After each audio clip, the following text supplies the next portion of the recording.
Welcome to the show today. Today I have Mark van Heijningen on the show, and he's the CDO at Cablex, and I'm very, very excited to have you here. We had to move the conversation a couple of times, but finally we're here and I'm excited to talk to you. Mark, thank you so much for being on the show.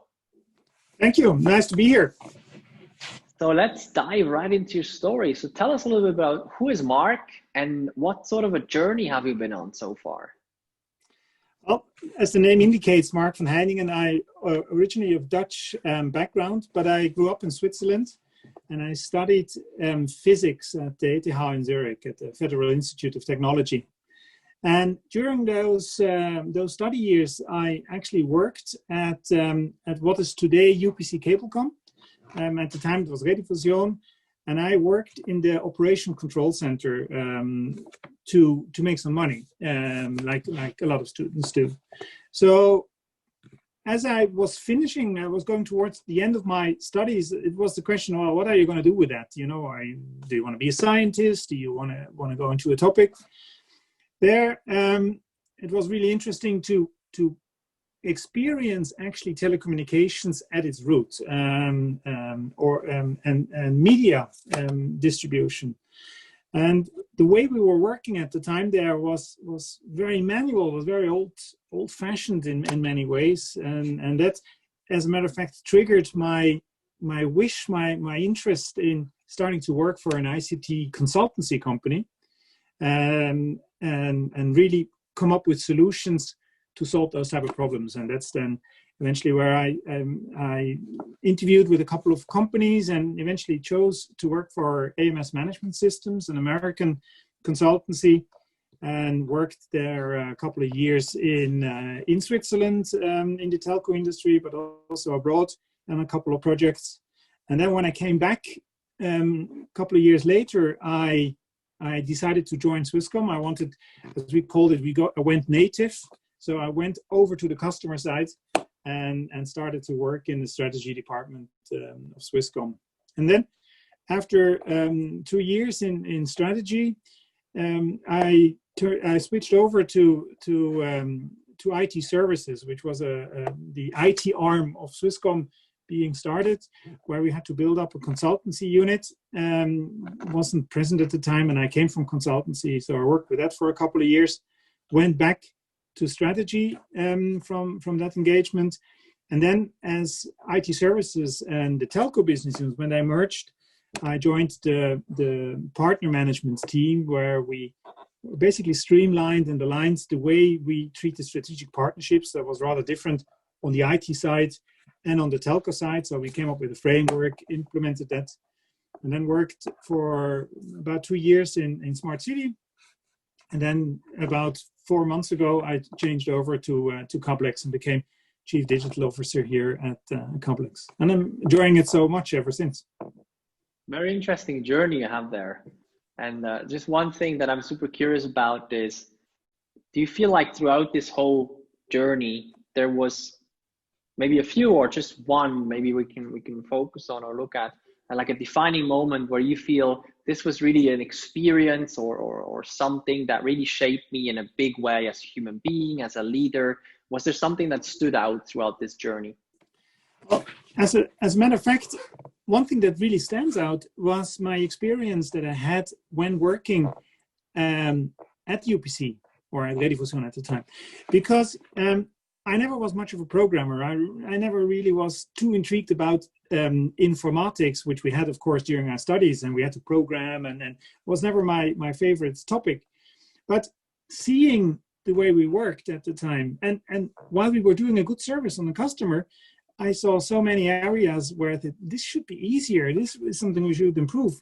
And remember, that was before Google Maps. That was before a lot of those capabilities, was before smartphones, was before a lot of web services were there. But it became obvious that having to work with manual maps and with calling around and there was very an old-fashioned way based on the technology we had at the time. And that really made me interested in, well, don't we have better capabilities nowadays with the web coming up, with IT providing those type of solutions?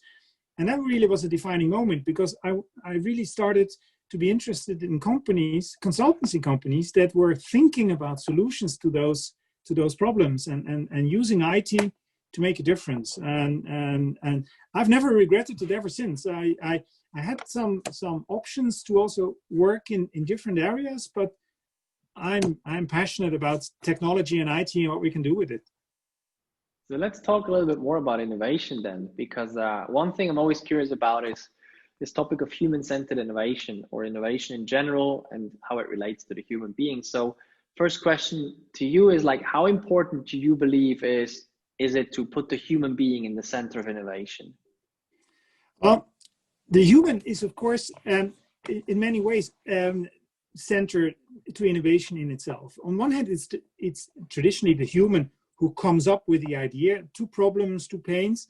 On the other hand, it's the human who actually has the need, has the pain, has so it's human on both sides, if you want to say so.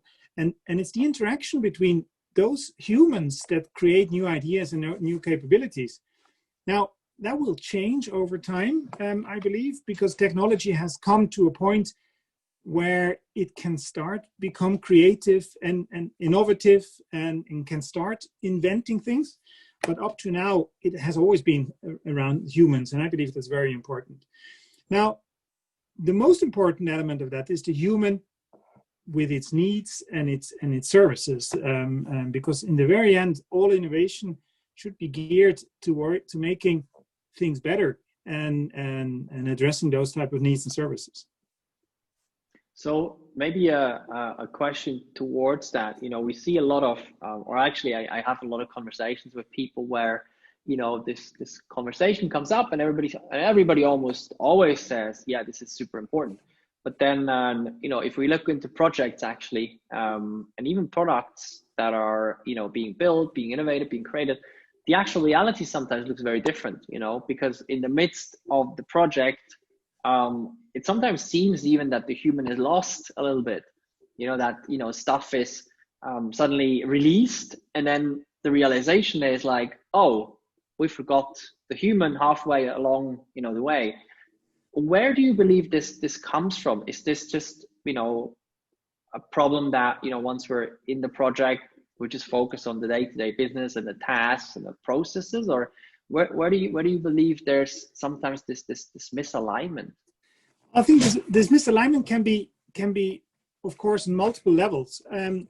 One pitfall that you see typical in engineering or companies with strong engineering backgrounds is that they believe in the solution they have in mind, or the technicality and how sexy a solution is, and then believe that will be solving the problems that they have in mind, what they assume. So they have an idea of a solution and need to find the according problem to it afterwards. And that is, of course, bound to fail, because you very often, when talking to people, you realize, hey, wait a minute, this is not at all what I thought their problem was. It's on a whole different level. So over-engineering, being too engineered, go too quickly to an idea, to solution, can be a problem. Not always. We have seen fantastic innovations, specifically in IT, where there actually happens to be a need. So that was just invented because it was possible, and a solution came out of it. So you see that many of that in blockchain, for example, that is not derived from a need, but from a capability.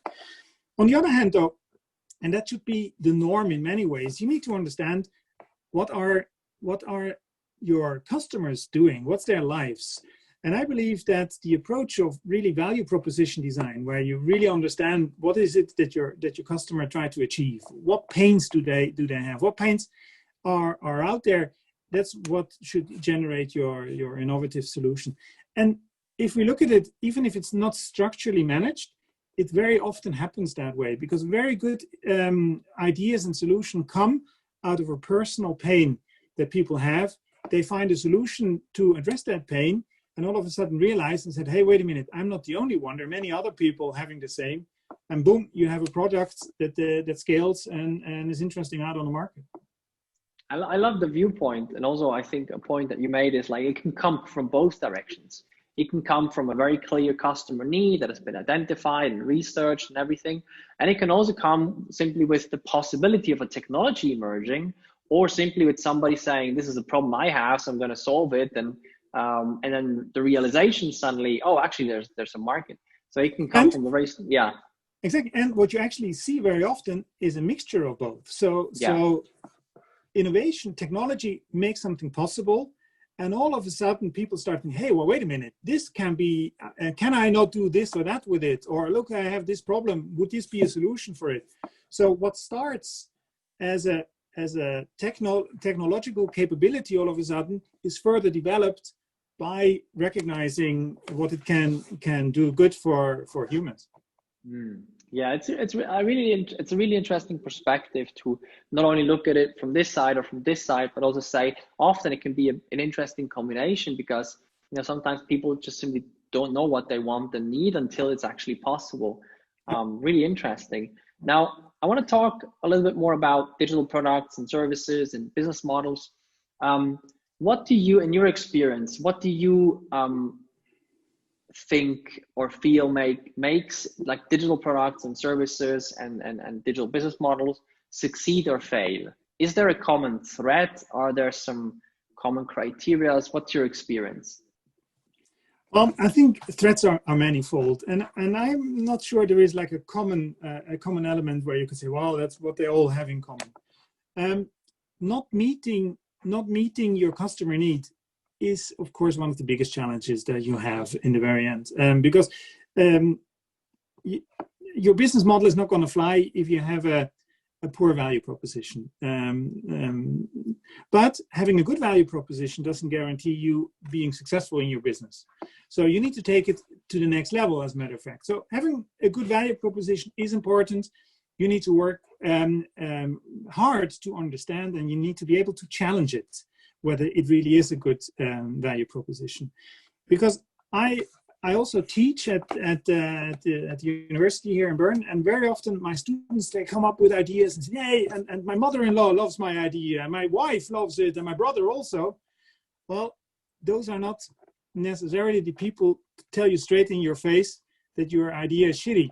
And you need to challenge it out in the harsh wind of people being brutally honest with you and say, hey, I would never buy this from you.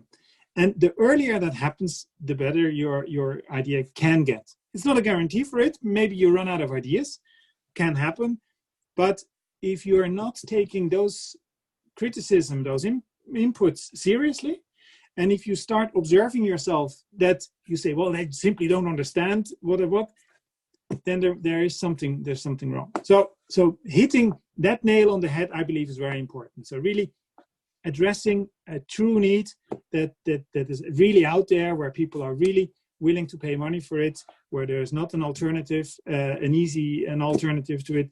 That's very important. But then next level, you need to start looking, what kind of a business model is this going to fly in? There's so many examples of really good ideas that didn't fly because it had the wrong business model underneath. One of the best examples of that is Nespresso capsules. They were there for the longest time. And it was only the business model that in the very end changed the approach and made it a huge success, and made Switzerland the biggest coffee exporter in the world. So I think the business model is really important. And there, again, it's the humans that you need to take into consideration, because in the very end, your channels, how are you going to address your customer relationship? What is it that you're going to do yourself? What is your key capabilities that your employees are going to be passionate about? What is the values that you stand for?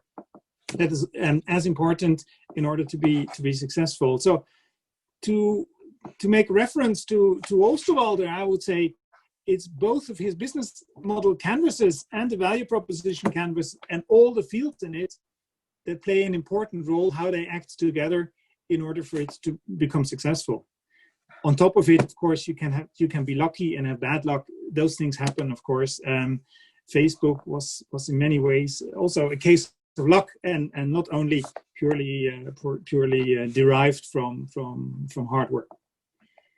some really interesting insights, and also specifically about the different one thing that I saw in what you talked about is the different stakeholder groups as well. It's not it's the customer needs are super important, but it doesn't help if there are some incredible, powerful customer needs, but you have zero capabilities basically in the company of approaching these, or if it's misaligned with your values or the purpose of the company or whatever it may be. So there's always more than one, or almost always more than one stakeholder group involved. And that leads me to my next question, which is, how do you deal with different stakeholder groups and different interests, goals, different needs? How do you deal with this situation, basically? I think one really important element to it is understanding what those needs are.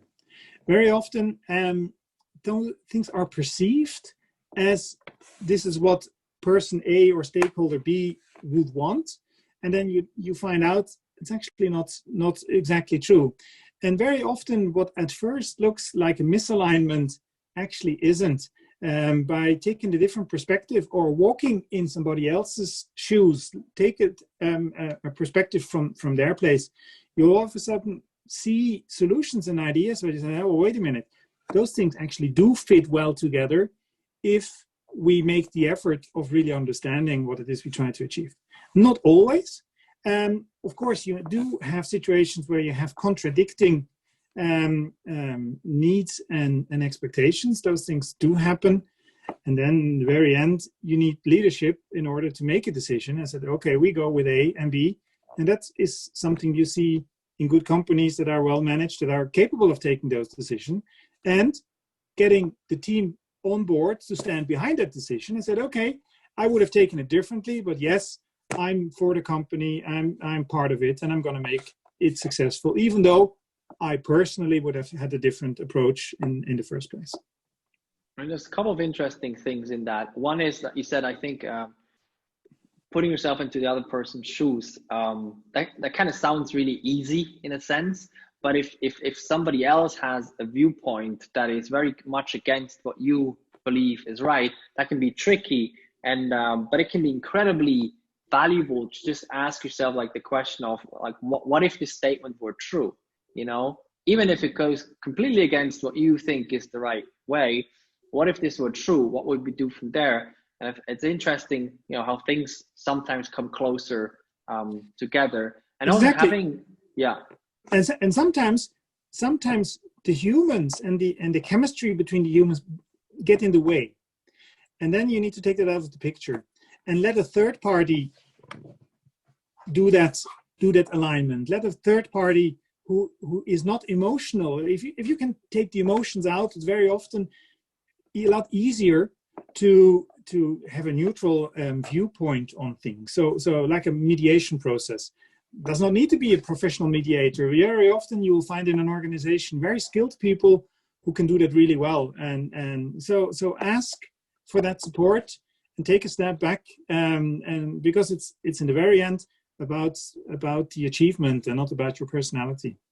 Yeah, I love that point of having a neutral third party, basically, either inside the company or outside the company, become part of it or actually lead this process, to be able to look at it from the outside, basically, and to manage it from the outside. That's a great point, because emotional attachment can be very tricky. Yeah, and sometimes you just need to take a step back. Yeah. Great inputs. Something else that I'm always curious about in terms of when we talk about putting the human in the center, and starting with the projects, like how do you, or maybe there's no actual manual for that, but how do you keep the focus on like the customer needs from the beginning to the end? Like, are there certain things as part of projects that you do? Are there certain, I don't know, rituals or habits or recurring things that you do to just keep that thinking, that perspective inside of a project or inside of a product? One thing I need to keep reminding myself at very often, because I sometimes tend to forget it when I'm really busy and things are going, I tend to forget to communicate, because I assume people know and I'm interacting with them. So communication, very important. Make that communication also interesting, add value, ask somebody who understands the mechanisms of communication, let them help you. I think that's a very important thing to get everybody aligned. That's one important element. The other thing is make people involved.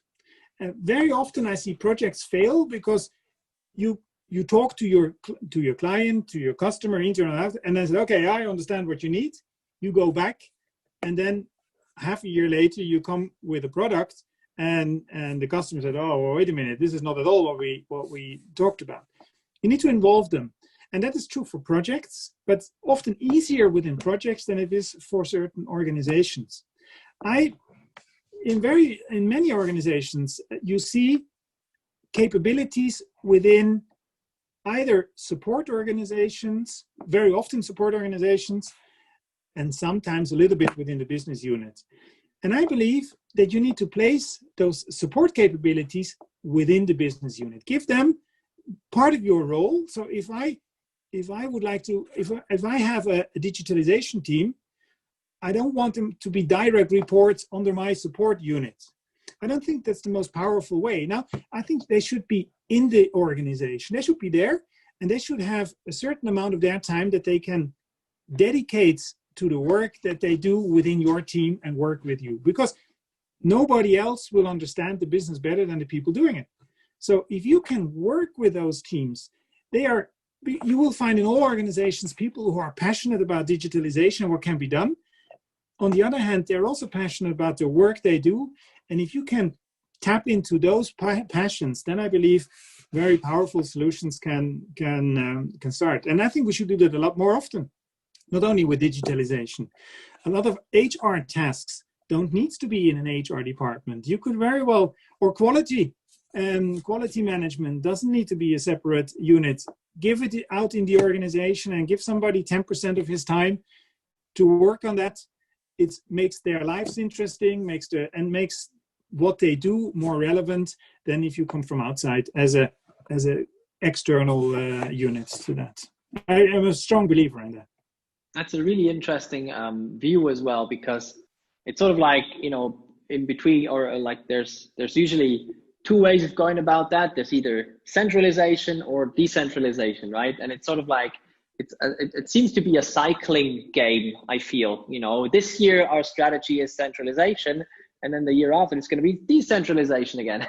Yeah, but what I'm really proposing is neither nor. It is a mix of both, because what you need a little bit of centralized thinking. You need a governance. You need best practices that people can bring towards the decentralized units in order to help them do their work even better. So in many ways, it's really like a support unit that you have. Help them do their work better. But at the same time, make sure that what they do is aligned with a centralized vision, what your company has. So don't let business units go and have the divergence in what it is they do. Try to keep that aligned. And that is you only manage that if you have a centralized discussion about where your whole strategy is going and what you need to do. So it's really a mix of both. And that's why it's also important that these people do have not only the role, but also the time and the goals to work on that. So you need to be able to give them goals. You need to be able to have an impact on their performance evaluation.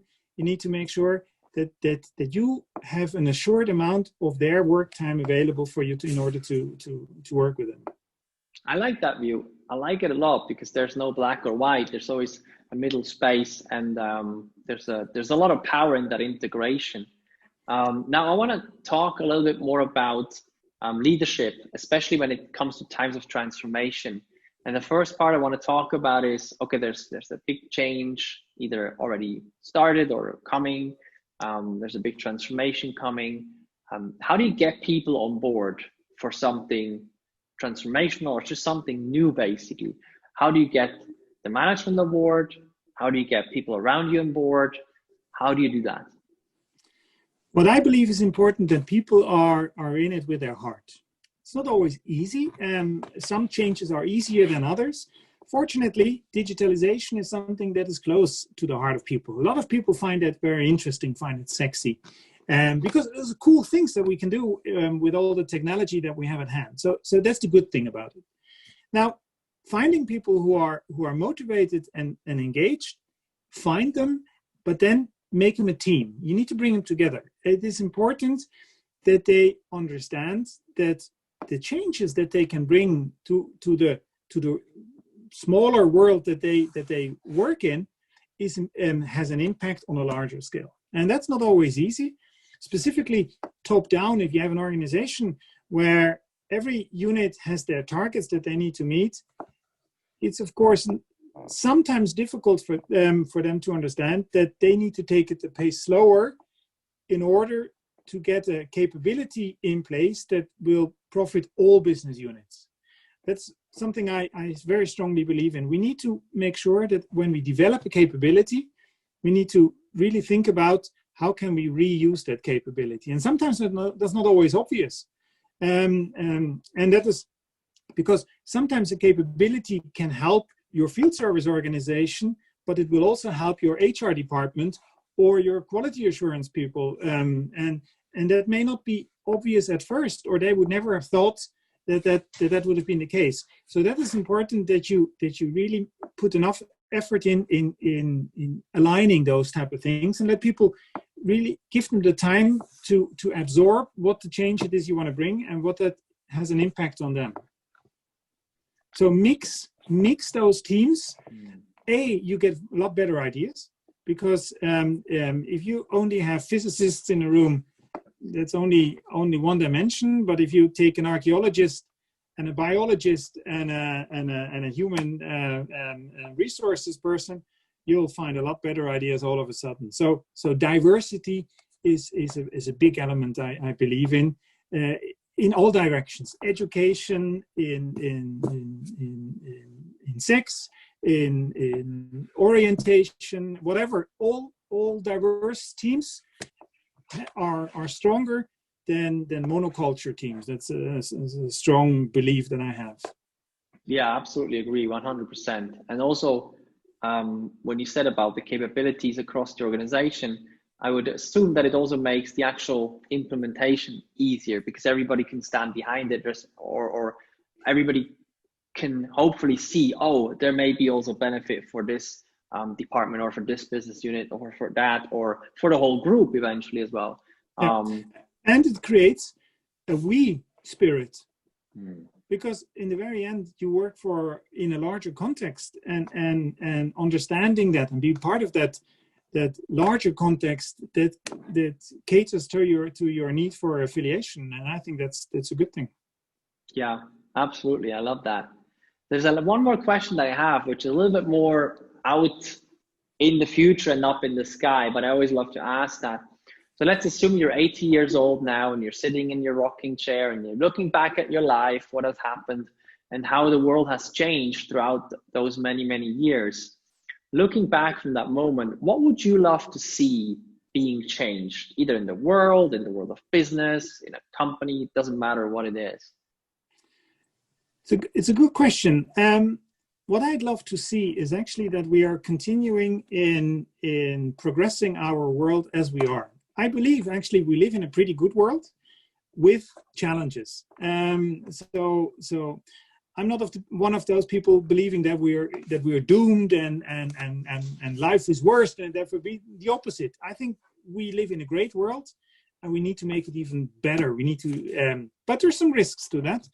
And I hope we as a society will able to manage those risks and address them, because we do have a couple of issues that we really need to resolve. We have a lot of inequalities in the world. We have nature that needs to be taken a lot better care of, even be taken repaired in certain contexts.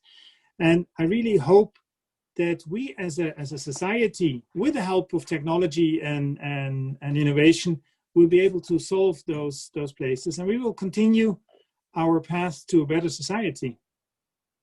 I love that perspective. Also the perspective of, let's start with the good. I really like that. Let's start with the good and become great, basically. I really love that perspective. Thank you so much, Mark, for being here, being on the show, and for sharing your perspective and your wisdom with us. Thanks, Mark. Thank you very much. Interesting. Bye-bye.